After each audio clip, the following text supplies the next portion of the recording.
जो दिखता है सो बिकता है। कभी कभी जो दिखता है वो बिकता नहीं है। अब जैसे यहीं पे देख लीजिए, had Aarush scores 8 more marks in the mathematics test out of 35। तो हम सम सॉल्व करने के दौरान यही देखेंगे कि 35 का कहीं यूसेज नहीं है। चलिए एक काम करते हैं, पहले ये तो लिख लें कि आरुष कितना मार्क्स स्कोर किया एक्चुअल में। तो let the actual marks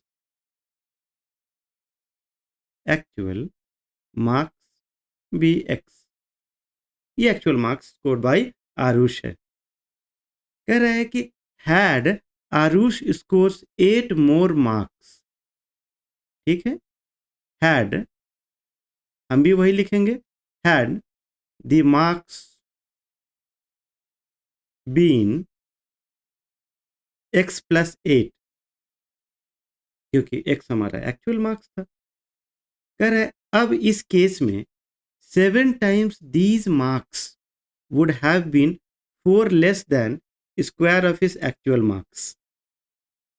This means according to the question हमें बताया जा रहा है कि ये वाला x plus 8 जो increased marks है उसका 7 times will be 4 less than किससे? Square of his actual marks, and you know that his actual mark is x, so square of his actual mark. बस कहानी यहीं पे था, अब बस चलना है। तो देखिए यहाँ पे 7x plus 56 is equal to your x square minus 4। X square यहीं पे रखते हैं हम लोग, एक्स स्क्वायर माइनस 7x, और 56 को भी बुला लेते हैं इस तरफ, तो हो गया आपका माइनस 60 इज इक्वल टू 0। यानी कि x square minus 7x minus 60 is equal to 0। अब इसको हम लोग फैक्टराइज करेंगे। फैक्टराइज कैसे करेंगे? फैक्टराइज हम लोग करेंगे मिड टर्म फैक्टर से।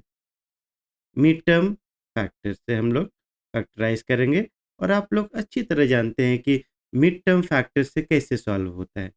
जैसे फॉर एग्जांपल, अगर एक्स स्क्वायर माइनस 7x और माइनस 60 है, यहाँ पे 3 टर्म है, हमें 4 टर्म बनाना है। और 4 टर्म हम लोग कैसे बनाते हैं? ये वाला जो देख रहे हैं एक्स स्क्वायर का कोएफिशिएंट ले लेते हैं 1, और लास्ट वाला जो टर्म है हमारा, इसको हम लोग मल्टीप्लाई कर लेते हैं साइन के साथ में। तो जो वैल्यू आएगा हमारा माइनस 60, उस माइनस 60 को हम लोग 2 फैक्टर में कन्वर्ट करते हैं। आप लोग देख सकते हैं 10 6 60 होता है ना। लेकिन 10 6 60 तो होता है, लेकिन दोनों का डिफरेंस 7 नहीं हुआ। लेकिन अगर हम 12 5 जार करते हैं, 12 5 जार 60 अगर हम लोग करते हैं, और ये हमें क्या चाहिए था माइनस 60 ना, तो हम लोग यहाँ पे माइनस 12 रखेंगे।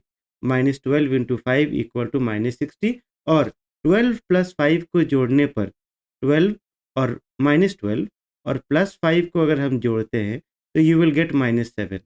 यही है मिड टर्म फैक्टर, यानी x square minus 12x plus 5x minus 60 is equal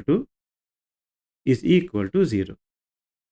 यानी ये माइनस 7 ही हमारा प्रॉब्लम कर रहा था, जिससे कि हम 2 पार्ट में कन्वर्ट किए, माइनस 12 और plus 5। Now let us take common x, और फिर यहाँ पे 5 कॉमन लेंगे ये दोनों में।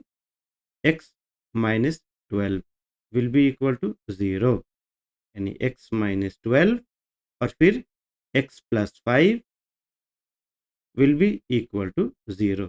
और हमेशा जब भी प्रोडक्ट ऑफ टू नंबर्स अगर 0 हो, x minus 12 is equal to 0, then अगर प्रोडक्ट ऑफ टू नंबर्स अगर 0 हो तो either of them equal to 0, या तो x माइनस 12 0 होगा, या नहीं तो x प्लस 5 0 होगा, है ना। तो x माइनस 12 अगर 0 हुआ, if x minus 12 is equal to 0, so x will be equal to 12, और अगर x प्लस 5 0 हुआ तो x is equal to minus 5। ये x था क्या? x था हमारा मार्क्स ऑब्टेन्ड। तो मार्क्स ऑब्टेन्ड आरुष का इतना भी हालत खराब नहीं था कि वो नेगेटिव में मार्क्स लाएगा। इसीलिए हम यहाँ पॉजिटिव वैल्यू लेंगे और यहाँ पे हम लोग पॉजिटिव वैल्यू लेंगे। I hope you have learn something, so do like, subscribe, share it among your friends. Thank you so much for learning. We'll be coming soon.